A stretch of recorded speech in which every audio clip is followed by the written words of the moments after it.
हमारा अगला वर्ड है डिलैपिडेशन। ये एक नाउन है यानी कि संज्ञा। अब इसका मतलब क्या होता है? सोच के देखिए, कोई पुरानी बिल्डिंग या गाड़ी है जिसकी कोई देखभाल नहीं कर रहा, उस पर ध्यान नहीं दे रहा, तो टाइम के साथ क्या होगा? वो टूटने फूटने लगेगी, खराब हो जाएगी, राइट?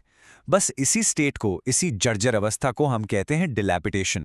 तो चलिए इसको और अच्छे से समझते हैं एक सेंटेंस के थ्रू। स्क्रीन पर देखिए, the old mansion on the hill showed clear signs of dilapidation with broken windows and a crumbling roof. इसका मतलब क्या हुआ कि पहाड़ी पर जो पुरानी हवेली है उसमें टूट फूट के यानी डिलैपिडेशन के बिल्कुल साफ साइंस दिख रहे थे। कैसे? उसकी खिड़कियां टूटी हुई थी, छत भी टूटकर गिर रही थी। तो यहां डिलैपिडेशन वर्ड उस हवेली की पूरी खराब हालत को एक ही वर्ड में बता रहा है।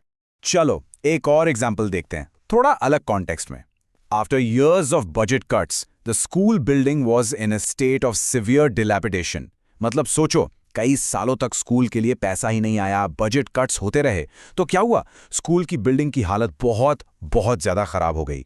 तो यहां आप देख सकते हैं कि कैसे निग्लेक्ट, इस केस में पैसे की कमी की वजह से स्कूल जैसी इंपॉर्टेंट जगह भी डिलैपिडेशन का शिकार हो सकती है। और एक लास्ट एग्जाम्पल ताकि कॉन्सेप्ट बिल्कुल क्लियर हो जाए। Left in the field for decades, the classic car's dilapidation was so advanced that it was beyond repair. यानी एक क्लासिक कार को सालों तक बल्कि दशकों तक खेत में ऐसे ही छोड़ दिया गया। नतीजा, उसकी हालत, उसका डिलैपिडेशन इतना बढ़ गया कि अब उसे ठीक करना, रिपेयर करना नामुमकिन था।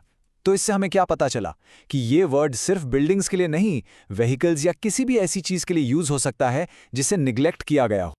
अब देखते हैं कि ये वर्ड फॉर्मल राइटिंग में या न्यूज में कैसे यूज होता है। यहां एक कोट है, सुनिए। A recent city report highlighted the growing dilapidation of historical monuments, urging for immediate conservation efforts. इसका मतलब है कि सिटी की एक रिपोर्ट में इस बात पर जोर दिया गया कि जो हमारे हिस्टोरिकल मॉन्यूमेंट्स हैं, जो पुरानी इमारतें हैं, उनकी हालत, उनका डिलैपिडेशन बढ़ता जा रहा है। इसलिए उन्हें बचाने के लिए फौरन कदम उठाने की जरूरत है। देखा आपने, यहां इस वर्ड को एक सीरियस प्रॉब्लम को हाईलाइट करने के लिए यूज किया गया है। तो अब तक आप डिलैपिडेशन का मतलब अच्छे से समझ गए होंगे। अब देखते हैं इसके कुछ सिनोनिम्स, यानी ऐसे वर्ड्स जिनका मतलब ऑलमोस्ट सेम होता है।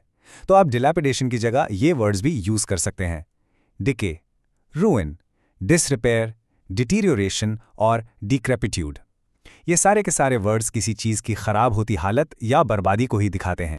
ओके, सिनोनिम्स तो हो गए। अब बात करते हैं एंटोनिम्स की, यानी इसके आदम ऑपोजिट वर्ड्स। अगर डिलैपिडेशन का मतलब है टूट फूट और बर्बादी, तो इसका उल्टा क्या होगा? बिल्कुल सही, चीज़ों को ठीक करना, बनाना या बेहतर करना।